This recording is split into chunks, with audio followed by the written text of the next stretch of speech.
The thing that gets me, mate, is when people see the video of that, people straight away put their hands on their hip. That has to be staged. You guys are trying to get views. Mate, he has just got the all clear. He's done it. He has beaten cancer, not once, but twice. Have the patience. Yep. Every single second-hand vehicle I've ever bought has taken me more than 6 months to find the right one. Oh, really? You know, you got to keep in mind, Ariel's 6 years Yes. old, mate, and you're actually slightly shorter than she is. Well, welcome to another Beers in the Shed. I'm literally in my shed for the first time in a while now, and I'm having a cold beer. Graham, you there, mate? Mate, hang on. I'm gonna put you close to the phone here. Oh. You've done that before? Cheers, buddy. Yeah, cheers, mate. I tell you what, it's good to be back in our own sheds, mate. We've done a lot of these from out in the bush recently, which I think is a great thing to stay in touch with everyone, but to be back in the shed now, it means I'm being very productive, mate, because you can see a little bit of work on the farm truck. Well, that's a lie. I've been down here drinking beers and playing darts, but, you know, the missus thinks I'm working on the farm truck. That's the main thing. How have you been, mate? That's all you need, mate. Yeah, done well, mate. I've actually, you can't see it on camera here. Well, you kind of can if you look over in that corner over there. I've cleaned up my shed. It took me, it was my summer project, mate. And I have radically cleaned up my shed. I've got spots for everything in here now, and I can actually work a bit better. Not that I own a vehicle that needs to be worked on, which is disappointing. It's sort of a Toyota shed, this one. If you owned a couple of Toyotas, this would be the perfect shed for you.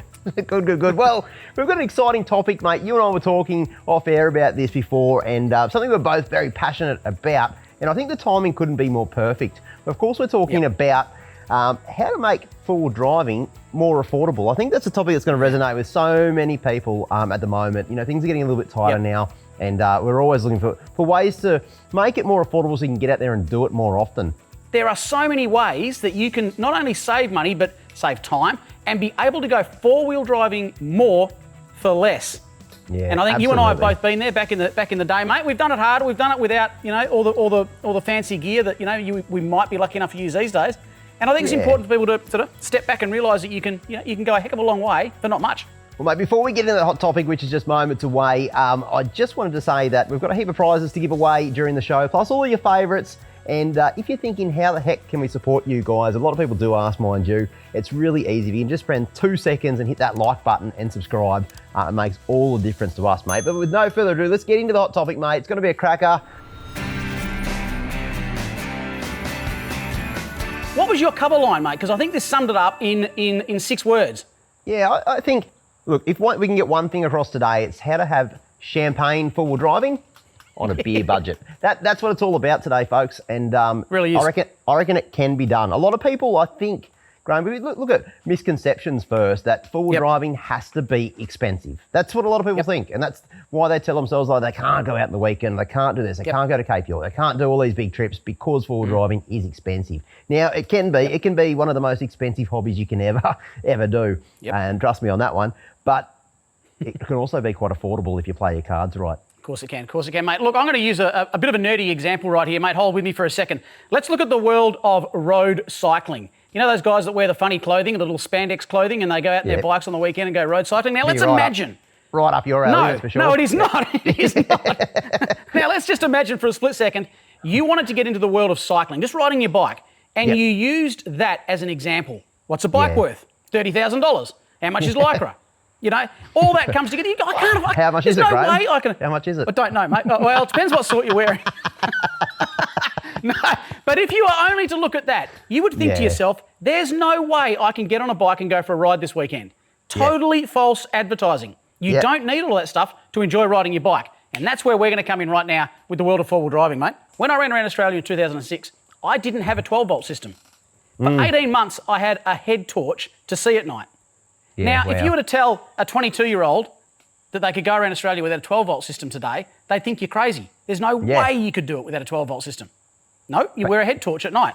I had a kerosene lantern in order to see if I needed that. I had a gas fridge that couldn't go, you know, little things like that just meant that I could still get out there and do it. But these guys today just don't really have that same kind of mentality just to go and do it with, you know, whatever they've got. Yeah, and I guess what we're trying to say is you don't have to do it like that. But if it's the thing that's holding you back, that you don't have the funds to support going out in the bush and forward driving, what's better? Do it on the cheap or don't go at all? For me, 100%. I'd do it on the cheap every day and twice on Sundays, mate. Mate, you and I have both got some pretty strong ideas on what we can do to get around this whole money culture when it comes to four-wheel driving. A lot of things I do personally. I know a lot of things you do as well, mate. here's a couple of tips I want to give you, Graham. And I started doing this myself, mate, because I've been in a fortunate position quite regularly where I get people to work on my four-wheel drives, and I'll still do that from time to time, but I've been doing a lot more work at home. It also helps me justify spending money on tools as well, mate. But just by doing work on your own four-wheel drive, you'll be shocked on how much you can save. And I'm not saying you need to go and do an engine conversion by yourself. I'm talking about just doing the little things, like if you need to change your brake pads, if you need to go and do a service, change your air filter, all these things that we get in the mentality that, I'll just get the mechanic to do that because I can't be bothered. It's quite rewarding to just, block out a Saturday arvo, get the parts you need during the week, and you can go online, get it all for your four-wheel drive. Half the websites these days, you just put your rego number in, right, and it gets you the specific parts for your car. You can get them sent directly to your house. You don't even need to leave your front gate. And these rock up your house and you're ready to service your own vehicle. And you're thinking to yourself like, heck, well, I'm not a mechanic. I'm a bit of a clumsy when it comes to that sort of stuff. Again, use a bit of technology as well. There's so many things on forums, on Facebook, and of course, just on YouTube as well, where people go through basic things and you can do it yourself. I reckon if you take your time, and if you maybe start with the things that aren't super essential to the safety of your vehicle, so don't start on maybe doing your brake pads, trying to bleed your brakes and stuff like that, because you need those to be working. But if you go and do a basic service and stuff like that, I think it's satisfying, but you're going to save so much money. The average mechanic will charge about $100 to $150 an hour, depending on where you live and how good they are. Not to mention, you're not putting the markup on the parts, you're getting them cheap, you're shopping around. You can save hundreds of dollars on some of the most basic things getting around. And the other thing to that too, mate, as a bit of a side note, which you'll agree with 100% here, is that when you start to do those little tiny things, like for you and I, changing the oil on your car is such a basic thing, but if you've never done it before, bit daunting. Once you get used to that, you move on to another thing. Before you know it, you're getting to know your vehicle inside and out. So when you climb under it and you notice that bolt's a bit loose, how's that happened? Little things you'll pick up, you become better at noticing what's going on with your car, and from little things, big things grow. So you're doing an oil service, for example, an oil change, for example, or a service. Next thing you know, you are doing the brakes. And that $150 savings becomes thousands, mate. Exactly right. And it might, shock you that Graham and I aren't trained mechanics. We're not qualified in any way, shape or form. And I'll tell you. I think it's going to shock anyone about me, mate. It might not, but I was just trying to make you feel good for a sec. But I guess I want to take people back to when I first did the first major job on my car, which was changing a CV on an old 60 series. Now, I did it myself, and I'm not exaggerating in the slightest. It took me a full weekend. I did it all day Saturday and most of Sunday, and I was really starting to get stressed by the Sunday arvo because rain clouds are forming. I was doing it on the street, not in the garage or anything like that, and I needed to drive that car to work on Monday. I was stressing out, but I got it all back together, done, and that was my whole weekend, and I learned so much from that one weekend. Then you find yourself out in the scrub one day, you break a CV, well, then you've got that little bit of skill set where you don't need to go and call a tow truck. You're always saving money if you can do work yourself. 100%, mate. Could not agree more. With the off-grid series, mate, one thing I'm starting to see as I travel around the country, we always get into places where there's another bunch of people camped, and the one thing we always talk about, without doubt, the cost of fuel. Where are you picking up fuel? How much are you paying for your fuel? What are you getting distance-wise for fuel? Fuel is high on everyone's list of priorities at the moment because it's hovering around that $2 mark depending on what you're putting in your vehicle, and that's pretty darn expensive. For example, Y62, 140 litres is a standard tank at $2 a litre. I need to work for 6 days to pay for that, mate. So I am trying as hard as I can to save money on fuel. The way I'm doing it, man, is to use technology. There's a couple of apps out there. I use an app that's called Petrol Spy.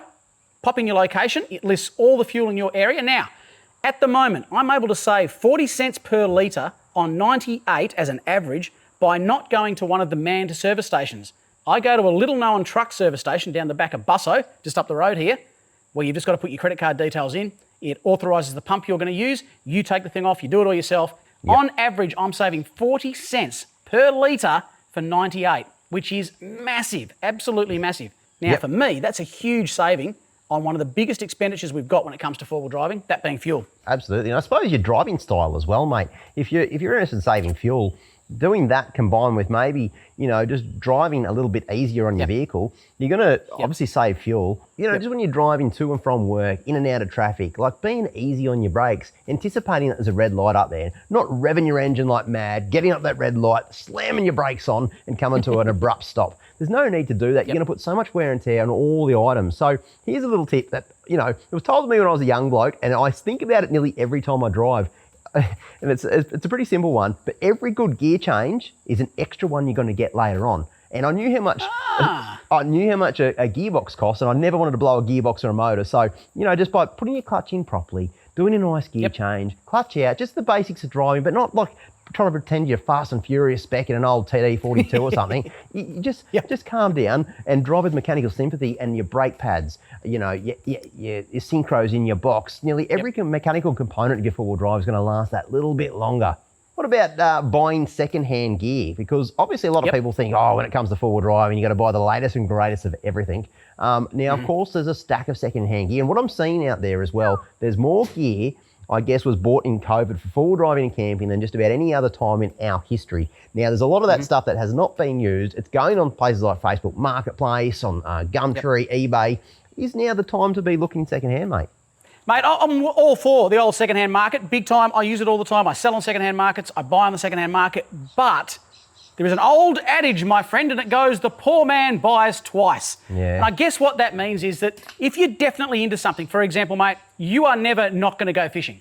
Yeah. You're not. You're going to be 98 years old and still sitting on a jetty somewhere trying to catch a prawn with a worm. Yeah. But I'll be flicking my rod for yourself, like no tomorrow by that. I'm pretty sure you will be.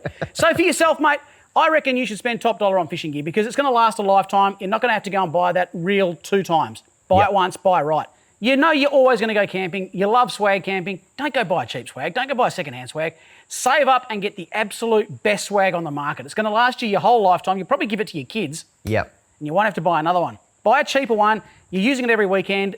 It breaks. You've got to go and buy another one. You should have just bought one in the first place. So I reckon there does come a time when buying once and buying right makes perfect sense, mate. You can save money in the long run. I think there are certain times where you can cheap out, and there's certain times where cheaping out is not an option. I reckon, let's have a look at that for a second, because that's going to chuck a cat amongst the pigeons. I mean, when is it okay to cheap out on four-wheel drive gear? I reckon it's okay when there is no danger involved. Yeah. When it's only something that maybe is going to compromise your comfort and not danger. Yep. So I wouldn't go and buy a set of second-hand brake pads, for example. Yeah. That's probably not a good idea, but a great call. Second-hand awning, whack it on there. Yeah, exactly right. No, I reckon camping gear as a whole, there's nothing wrong with second-hand camping gear. You can always get, new mattresses and stuff like that if you're a bit worried about, the hygiene side of things. Well, if I'm buying a swag off you, mate, I would be. Yeah, exactly right. I've got a couple of mates, mate. I certainly wouldn't buy a second-hand swag from. I know what they get up to, and not a chance. But, if I did, I think the canvas would be okay, sort of. Yep. And camping gear.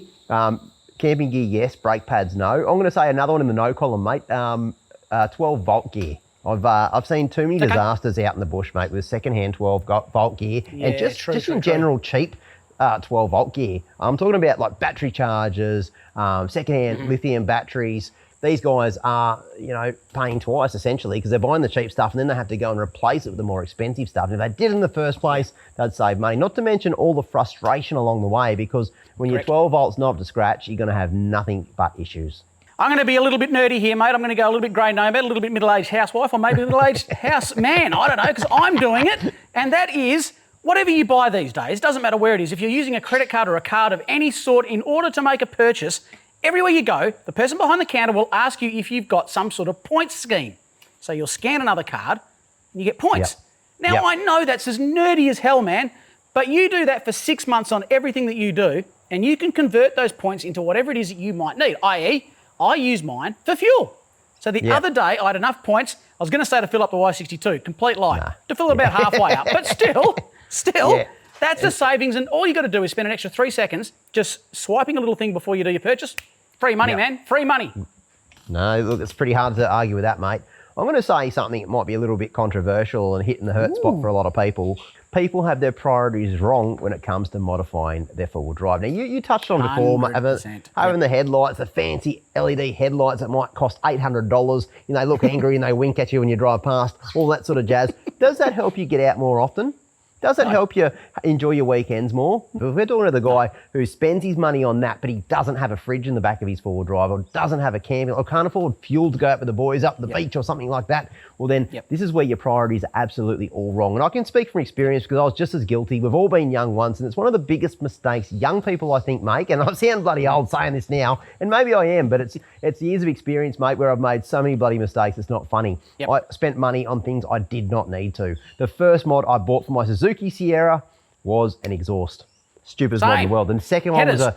was a set of headers. Like, what you're thinking on a little Suzuki or an old Patrol or something. Just Exactly what I did. There's so many other things you could spend your money on that would get you out in the bush more, or even just save that money. Just be happy with the vehicle you got and get out there more often. Be happy with what you've got. You said that to me a while back, mate. You said, just be happy with what you've got. Stop looking at what's available out there after that fridge. You know, don't go looking for the bigger one or the one with the freezer attached to it. Or if you've got an Esky and it holds ice for 24 hours, be happy with that thing until you can afford to pay cash for a fridge. Just be happy with what you've got. I've got a mate out there who is, you know, he is so obsessed by having the next latest and greatest thing that he'll have something. He's the guy to buy secondhand from, mind you. I was about to say, Hopefully you've got a mate just like that. But he'll go out and buy a brand new fridge or something, and then the next model will come out, which will hold, you know, 2 cans of beer more, and so he has to have that one, or it's got a shiny, you know, silver latch, and it matches the inside of his car. The bloke probably knows exactly what I'm talking about now, and there's nothing wrong with it because it doesn't stop him from getting out. But you know, it's excessive, and you don't need to do it is at the point I'm making. And if you're that sort of guy which just needs the latest and greatest of everything, or this new product comes out in the market, you're like, holy heck, I need that new titanium roller to put my knife and fork in when I'm going out bush. You don't. No. Guess what? And if that's stopping you from getting out, that's the big point we're making here. Yeah, mate, I think we're getting away from the initial reason we all got into four-wheel driving in the first place, or at least I know you and I did anyway, and that is to spend time either on the beach or out bush. It doesn't have to become this peeing contest as to who's got the most in the back of their four-wheel drive. Exactly right. And I'm not going to have a go at new tech because I've got it in some of my rigs, but you certainly don't need it. And I probably had a good 10, 15 years where probably didn't even have a basic dual battery system for most of that time. And, you know, I was using an Esky with ice and stuff like that. And as you start to evolve and you get the fridge was one of the biggest, you know, differences that made to my whole camping experience. And then some basic camp lights. And my first camp light was on eBay. I got some strip lighting and basically connected up to my battery and use it, you know, every now and again. And it was the bee's knees, mate. And you know what? You know, that was still a pretty darn good setup. And it was everything I needed at the time, that's for sure. Mate, I'd like to, now if it's okay with you, I'd like to throw across to a couple of blokes who, they know budgets. They know how to DIY, they know how to scrimp and save, because they drive the toughest tracks in Australia and break pretty much the everything. They go home and they fix it themselves in their sheds. I'm talking about none other than, of course, the super duo, Jock and Jesse, mate. If we can throw to them, because they've got some cracking ideas of their own to save a couple of coins. Well, cheers, boys. I reckon this is a good topic for me. Doing stuff on the cheap, saving a bit of money, and I've got a good example. Old Daryl. This thing is exactly the same as my car. That thing's probably got a few more dollars worth of parts in it, but this thing would drive the exact same tracks if we went wheeling right now. It's a perfect example of you don't need to go and spend all your money. You don't need to spend it all at once to make a capable car. We started off standard, no lockers. We bolted some tyres on, took him wheeling, bunged some suspension in, took him wheeling, slowly built him up. Another couple of things I reckon don't be scared of doing is buying second-hand parts. Obviously, do your research first so you don't get ripped, but there is some good second-hand parts out there and you can save a lot. Get on the haggle. Love a good haggle. Fitting stuff and doing stuff yourself, you know. We did a manual conversion of this. Me and Jock did. I'm a plumber. I don't know what Jock is. I think he just likes eating, but we did it ourselves. And when you think about it, it seems like a big, scary job, but it's just nuts and bolts. So Google it, look it up, do a bit of research, and yeah, have a crack yourself. Don't be scared of second-hand parts. Get out there and drive your car. You don't need to go and mod it flat out.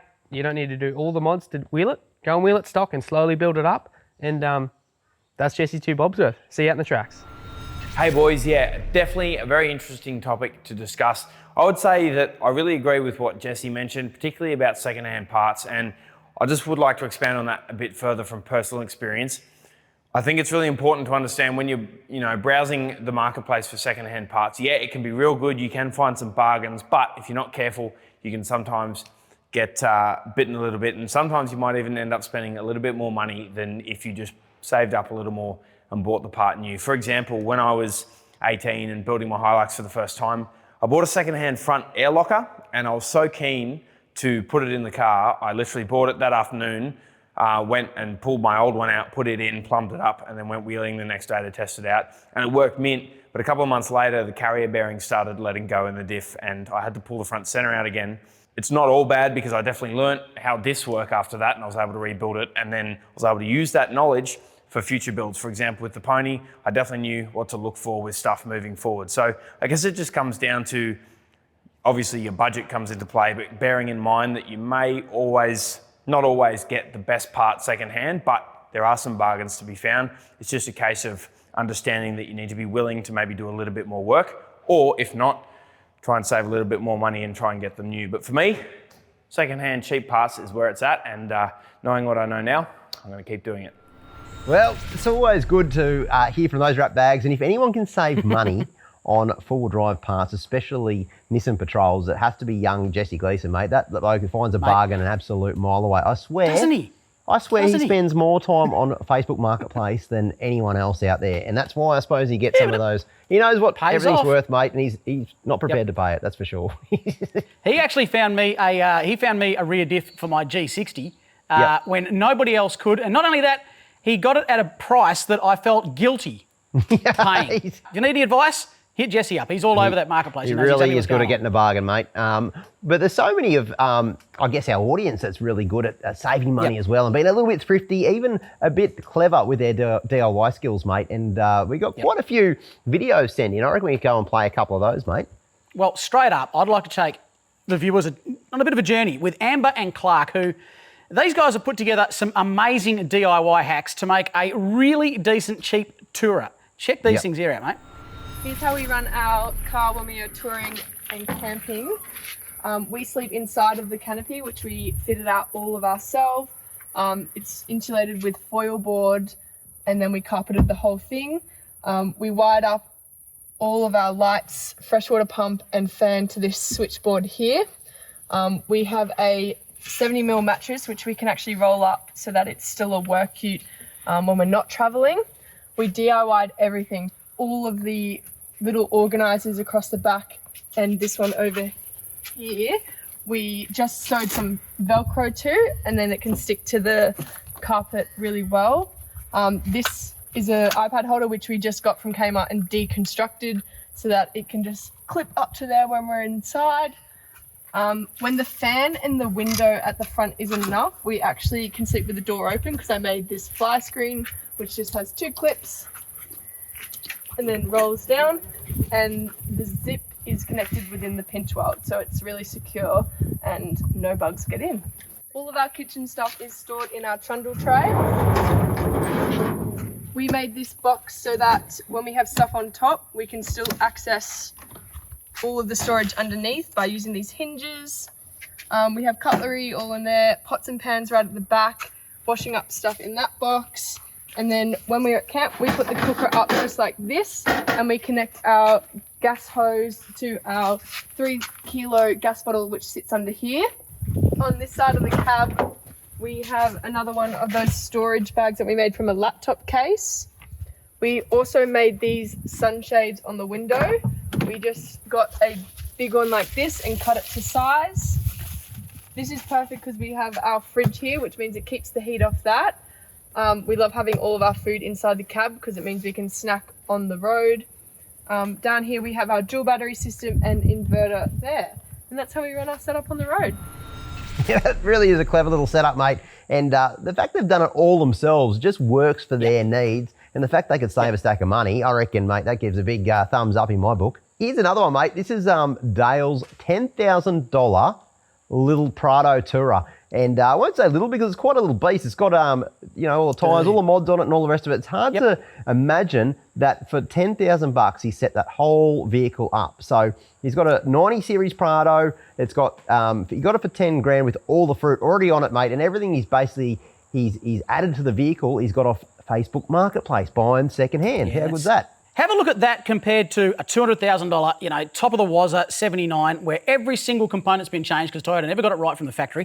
This vehicle right here has got everything. It's got water, it's got onboard air, it's got shelving, it's got drawers, it's got a fridge, it's got 12 volt, it's got a fire extinguisher. It's got it all, and he got it all on the cheap, mate.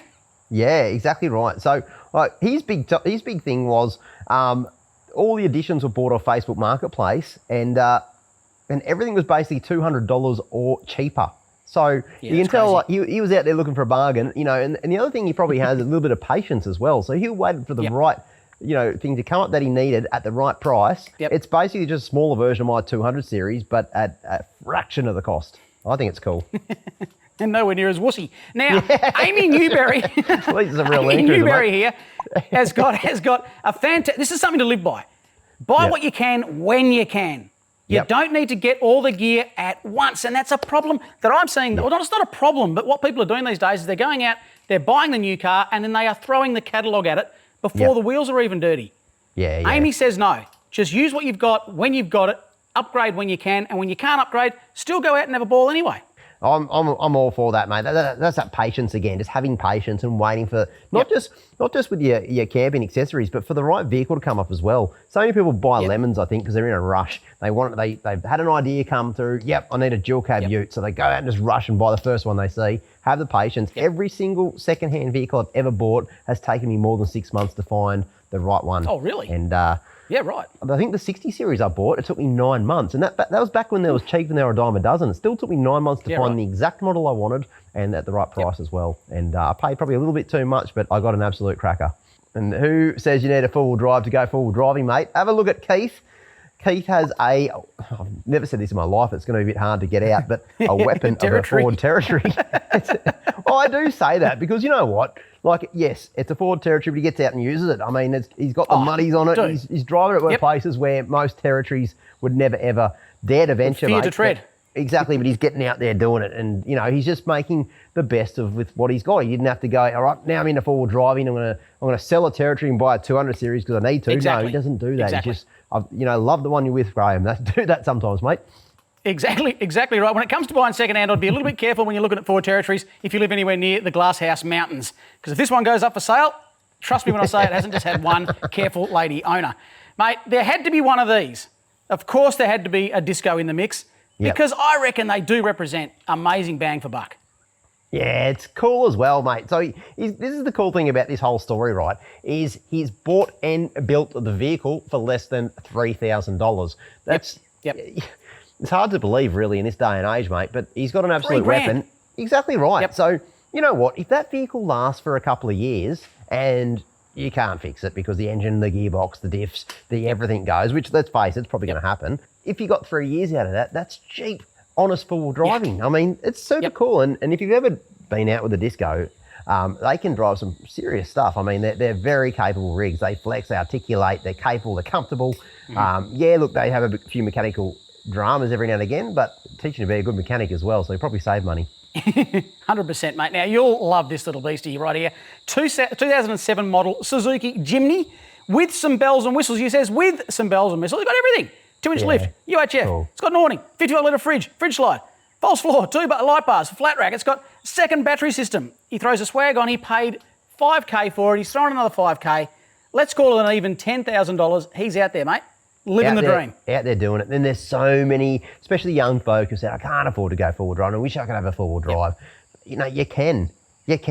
I mean, you could do it on the cheap and you don't have to go and throw that $5,000 of accessories straight into the vehicle the second you buy it so you can get out there. Buy the stock standard Zook for the $5,000, start using that. You know, absolutely drive the wheels of it for the first few years and then start adding these things slowly when they pop up second-hand. Definitely. An absolute weapon, mate. Yep.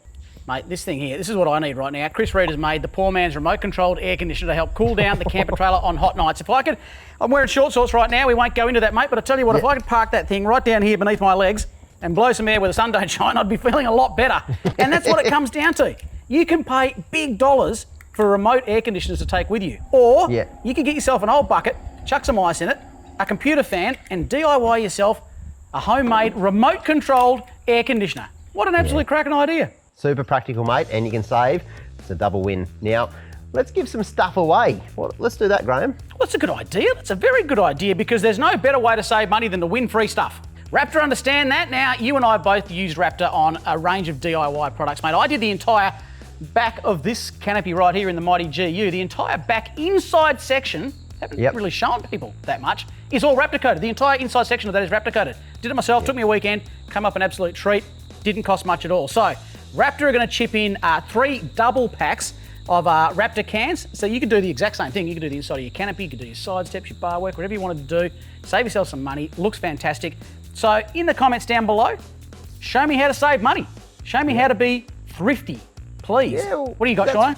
Well, mate, I'm going to add to that. I'm going to add in 3 brand new Snatch Tool Rolls. Now, I've actually got one beside me, mate. I'll show you this. Now, this is a cool little thing. You can keep it, rolls up, it's canvas, PVC inline. You can actually keep that in your rig like I do. Now, it unrolls like this. So, can you see that?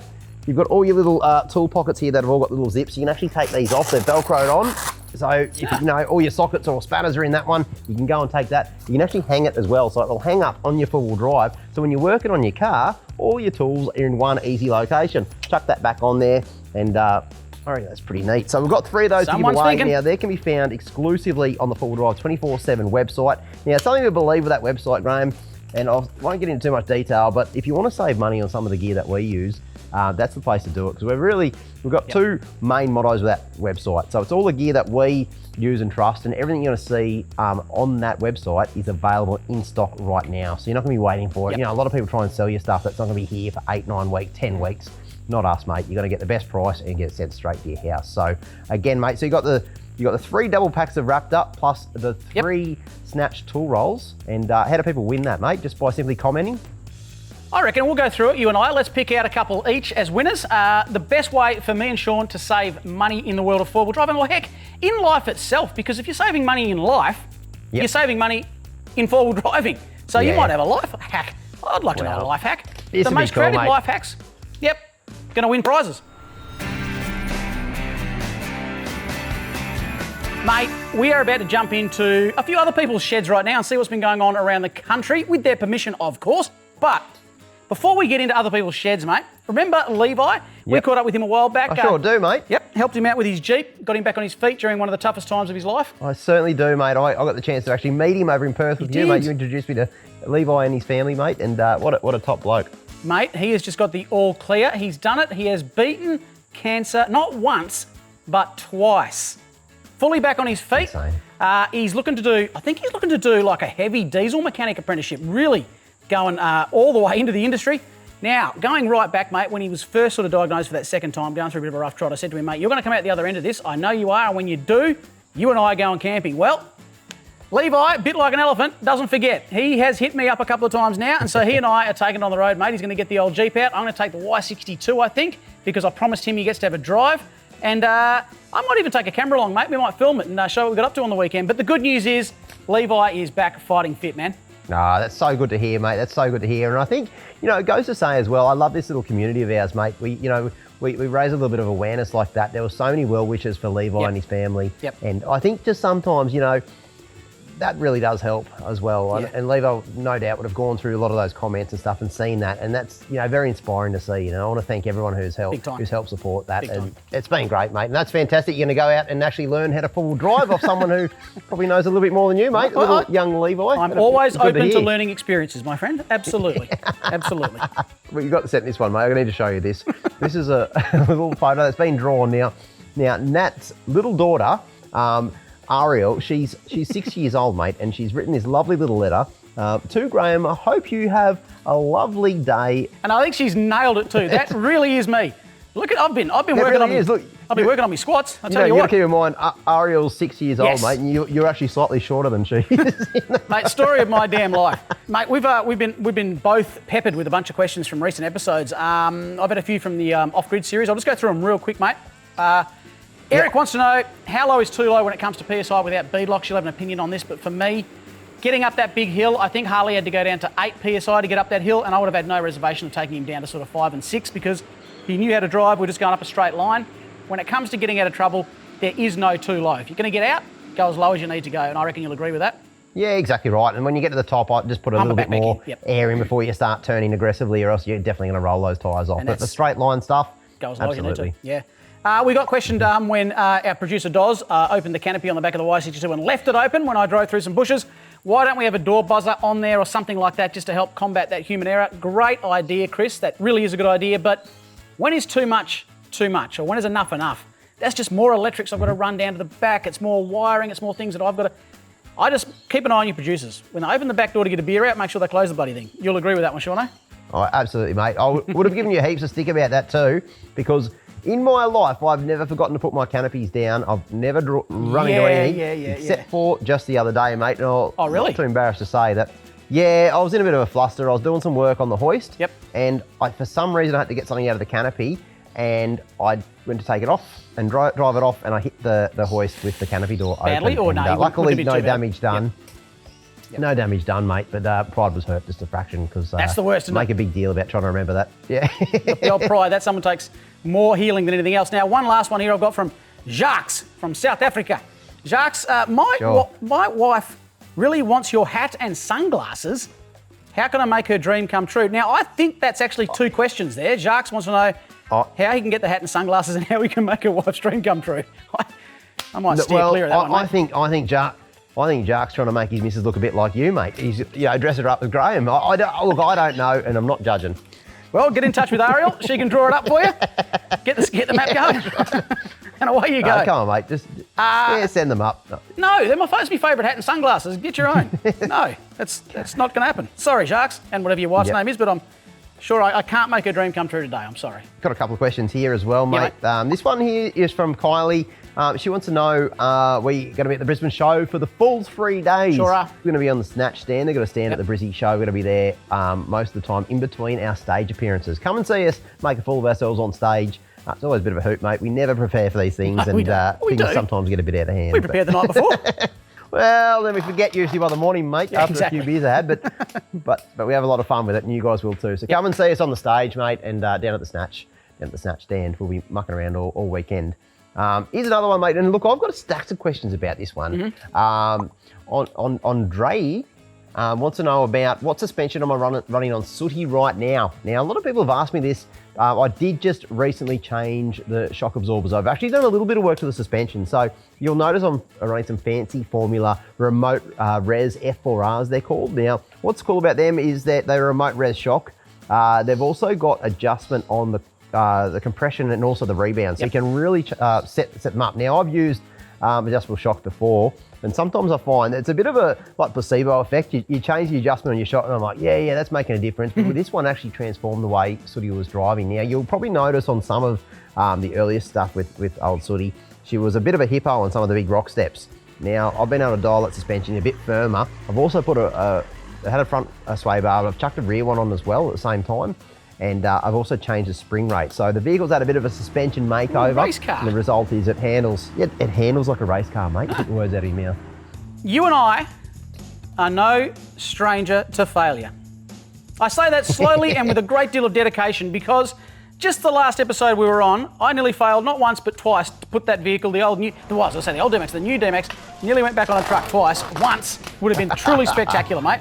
But however, I have brothers in arms. I have men out there and women too who have done exactly the same thing. Check this out, same spot, exact same spot, two vehicles, Tom's mate and then Daniel, both, they said nearly died. You wouldn't have died, but it would have been extremely messy. You would have written your vehicle off. I think that doesn't even do it justice. The drop on the other side is a good 2 metres. It's a solid vertical drop. Yep. Now, the thing that gets me, mate, is when people see the video of that, people straight away put their hands on their hip and they say with a deep voice, that has to be staged. You guys are trying to get views. I mean, Graham, I'm going to speak on your behalf here, mate. If you do something as silly as that, the last thing you want to do is to get it out on the internet. Look, 100%. just between mates, it's the last thing you want. So why the heck would you go on stage yourself being such a kook? Look at that, mate. Yep. That's absolutely was not staged at all. No. But the funniest thing about that whole situation, I will say it's funny because you actually had no idea the predicament you were in because you've taken that horrible line. Yep. And if you're a little bit better driver and you're a little bit more capable vehicle, you would have went over that because you were committed to going in that line, which was completely off the side of that cliff. Yeah.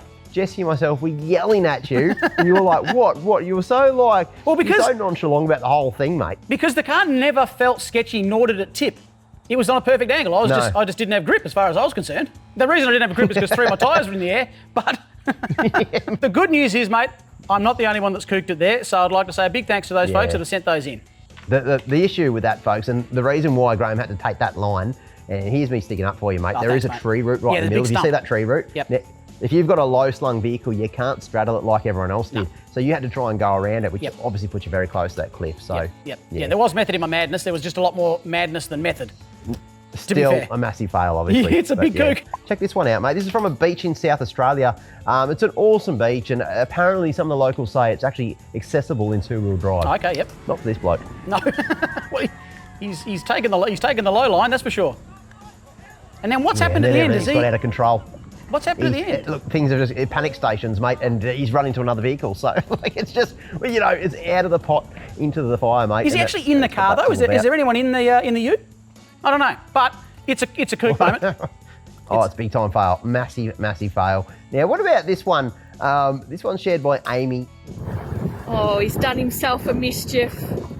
Look at this, it's an FJ Cruiser, just straight in the middle of a bog hole. What are you doing in there? Speaking of ruining the everything, Dayton, what the heck has happened here, mate? That's a jock line. I think that might be 80 series hill down in Menai. Correct me if I'm wrong. Maybe coming down. I've never seen someone come down it. Usually people go up it, but it's pretty wild. Shauno, this one here, mate, comes from the Lancelin Sand Dunes. Now, you've probably heard of this spot, but you've never been out there. It's what you might call a little bit notorious. It's one of those areas that you can take off-road vehicles to, not licensed, I mean truly off-road. So if you've got yourself an off-road buggy, a lot of people go out there and go nuts in the sand dunes. This kind of behaviour is relatively normal. Have a go at this. First guy goes up, moderates his pedal, gets to the top, lovely. Second guy, a little bit too much sandy sand, straight into the next sand dune. Good on him. Far out. That's full on. How about this one, mate?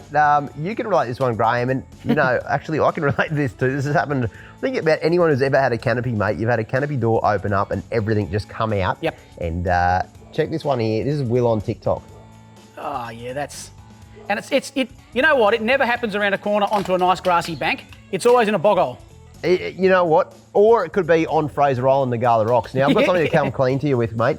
You know when Sammy drove your car up in Fraser Island there? Well, we decided a good idea was to snatch Sammy through Nagala Rocks because he had the trailer on the back. We didn't want to risk getting stuck. There was a lot of people waiting to get up there. Yep. And so we did exactly that. But the problem with the fact that he wasn't driving, I was snatching him, I wasn't really listening to my radio, and his canopy door actually opened up. And the force I was telling him with the 200, things fell out, the fridge came out of the slide and everything. I did the whole of Nagala Rocks with his fridge out. Is that why there was half of Fraser Island in the back of the canopy? I just didn't want to. I had to come clean, mate. As soon as I saw that, I thought, I better tell you. Actually, I should have told the story different and just blame Sammy. Now, this one here, mate, this is a cracker.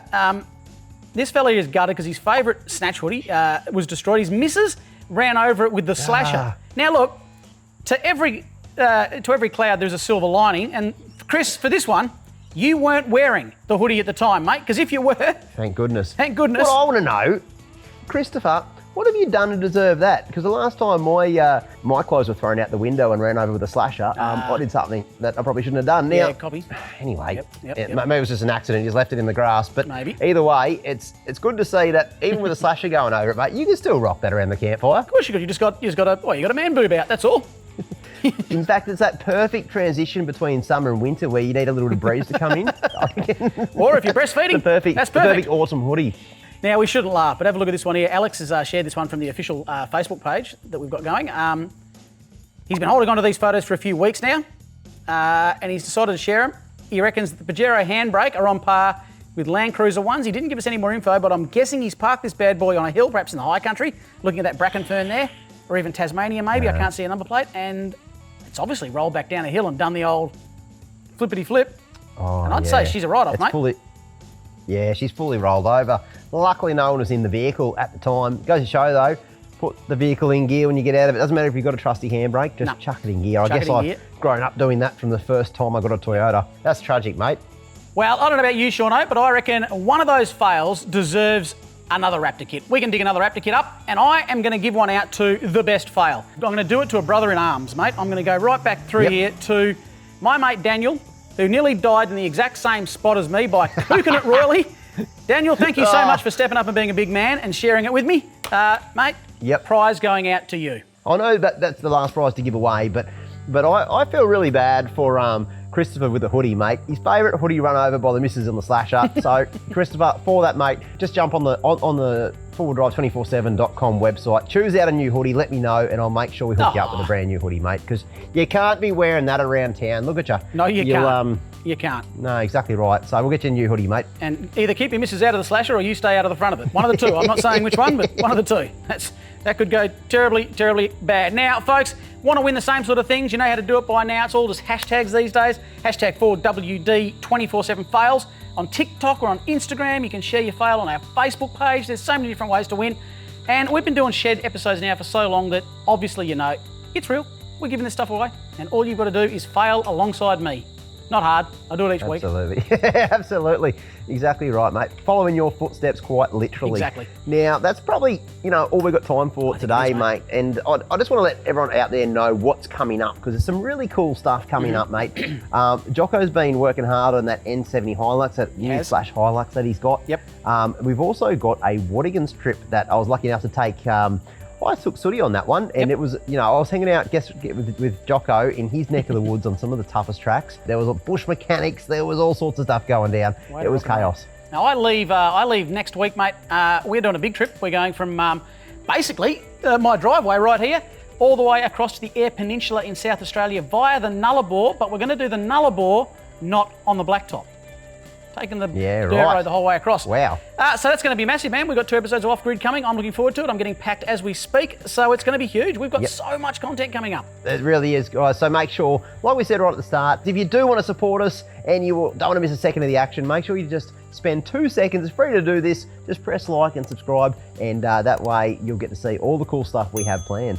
Couldn't agree more. I'm getting dangerously empty, Graham. I've got a few more jobs to do in the shed. Hashtag a little bit of darts to play. So, mate, on that note, it's been a pleasure. Yeah, mate. I'm catching up with you in just a very short period of time. You and I are on for just a couple of quiet beers before the Brisbane show, mate. Just 1 or 2 quiet beers before the Brisbane show.